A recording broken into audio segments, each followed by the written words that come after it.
Olá, eu sou Antônio Carlos Souza, Tom, psiquiatra clínico, psicoterapeuta em psicodrama. Sou psicodramatista ou psicodramista. O título do vídeo, que vocês devem ter visto aí, é Gramática e Psiquiatria. Eu pensei em colocar a língua portuguesa e psiquiatria, mas eu achei que ia ficar esteticamente muito longo. E aí eu preferi gramática e psiquiatria por soar, inclusive, mais estranho. Eu quero falar hoje sobre dois verbos de nossa língua, que é o verbo ser e o verbo estar. Em língua inglesa, esse vídeo meu não teria sentido, porque esses dois verbos estão englobados num único verbo, que é o verbo to be. Mas, felizmente, nós temos a língua portuguesa, que é mais rica, e permite que nós distingamos dois sentidos para esses dois verbos, duas posições para esses dois verbos. O verbo ser, que é um verbo extremamente curto, quando ele é conjugado no presente, ele vai de uma única palavra, de uma única letra, ele é, e o máximo de letras que o tempo presente do verbo ser tem são 5, nós somos. Somos. Então é um verbo que é curto.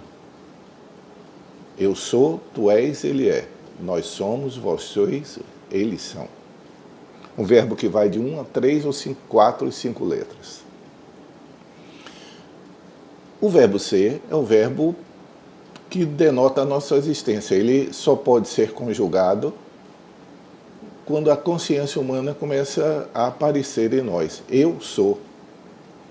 Essa simples frase, que filosoficamente, existencialmente, psicoterapicamente, é uma frase curta, eu sou, mas que tem uma profundidade, é como se fosse um iceberg. Ele começa num pico curto, pequeno, mas se nós formos aprofundando, vamos ver o tamanho embaixo, que 3/4 dessa aparência, a profundidade é maior. É um verbo que se refere à existência da pessoa, à condição ontológica dele, de ser. Como o próprio título existe. É um verbo que se refere ao ser, é a sensação de ser. O verbo estar, ele aponta para uma condição de estado. Ou seja, o verbo ser se refere a algo que é permanente, que é inerente à pessoa, sem a qual ela não existiria. O verbo estar se refere são condições que podem ser duradouras, mas não são inerentes. As condições de estado podem desaparecer sem que a essência da pessoa haja desaparecido. E no dia a dia, nós usamos assim: eu tenho febre. Ninguém diz eu sou febre. Eu tenho uma dor de cabeça. Você não ouve as pessoas dizerem eu sou uma dor de cabeça, a não ser no sentido de ser uma dor de cabeça para os outros, por exemplo, no sentido metafórico. Mas vamos ficar restrito ao sentido concreto das palavras. A mesma coisa se refere a qualquer parte de qualquer transtorno clínico. Eu tenho gastrite, eu tenho miopia. Quando nós nos referimos em psiquiatria, nós que eu digo é a população como um todo, não os técnicos, e às vezes os técnicos se perdem nisso também, nós costumeiramente trocamos o verbo estar pelo ser. Então as pessoas são esquizofrênicas, são depressivas, são psicopatas. Ou como uma paciente minha essa semana, que foi o que disparou essa conversa nossa, ela se apresentou como eu sou bipolar. Era uma primeira vez e ela disse eu sou bipolar. E aí eu trouxe a pergunta para ela: que mais você é além de bipolar? Continuando o raciocínio dela, aprofundando o raciocínio dela. Ela começou a se dar conta que ela estava usando uma condição de estado, que era ter um transtorno bipolar, estar com um diagnóstico clínico, e colocando isso como uma condição inerente a ela. Isso não é uma banalidade gramatical. Isso é fundamental para a condição do paciente psiquiátrico, que, regra geral, o diagnóstico suplanta a identidade. Então, quando eu pego o eu estou deprimido e digo eu sou deprimido, na realidade eu estou transformando um estado numa condição essencial. Do estado eu posso me livrar, vamos dizer assim. Da essência eu não posso me livrar. Quando eu digo que alguém é bipolar, alguém é esquizofrênico, eu estou colocando um diagnóstico de um transtorno psiquiátrico, que por definição é um estado, e transformando ele numa condição de essência, ou seja, você é isso é constitutivo seu. Não é uma banalidade filosófica ou gramatical. Isso devolve ao paciente uma condição fundamental, que é a condição dele deixar de ser sujeito do tratamento. E aí, se eu vou fazer uma interrupção para fazer uma observação sobre essa palavra que eu acabei de usar. A palavra sujeito, ela tem um duplo sentido, um passivo e um ativo.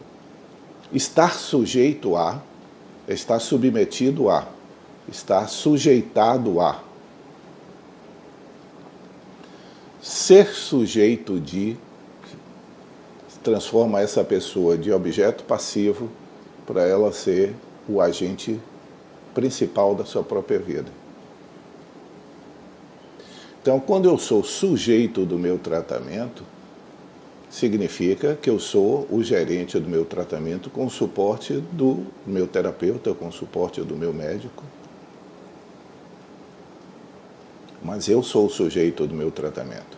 Quando eu sou sujeito ao tratamento, eu deixo de ser responsável pelo meu tratamento e passo a ser um objeto passivo diante da ajuda externa que vem a ser dada. Então, repare, estar sujeito e ser sujeito. Novamente, o verbo ser e estar, eles aparecem com uma palavra que tem uma dupla conotação. O verbo estar denota estado, algo passageiro, ainda que possa ser duradouro. Então, estar sujeito é algo que é passageiro, ainda que possa ser duradouro. Ser sujeito é uma condição inerente a, é ser o agente principal de sua própria vida. E voltando agora saindo dessa parte filosófico-gramatical, e vamos olhar essa condição para o paciente psiquiátrico. O paciente psiquiátrico, ele está paciente psiquiátrico, ele não é paciente psiquiátrico. Ele é um ser humano. Como o paciente gastroenterológico, ele é um ser humano que está com um problema gastroenterológico. Como a gastroenterologia pertence ao corpo, então isso geralmente as pessoas jamais usarão o verbo ser para se referir a uma condição clínica. Mas como a psiquiatria lida com o aspecto essencial, ou pelo menos definidor, da sensação de ser humano, que é a mente, a condição, o verbo ser substitui o verbo estar. Qual é o resultado prático disso? É a sensação que as pessoas têm de que uma vez doido, sempre doido, uma vez deprimido, sempre deprimido, uma vez algo em psiquiatria, sempre será assim. As doenças clínicas não marcam a biografia da pessoa de uma forma tão indelével como a esfera psiquiátrica, em que isso passa a se incorporar à identidade da pessoa. O fato de uma pessoa ter tido câncer há 20 anos, isso não se incorpora à identidade dela, não entra na condição de ser dela.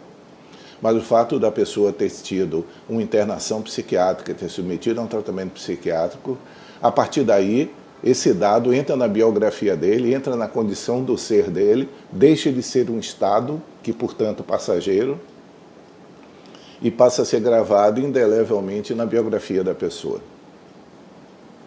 Então vamos parar, depois nós voltaremos a outras reflexões filosófico-gramaticais, psicológicas, psiquiátricas.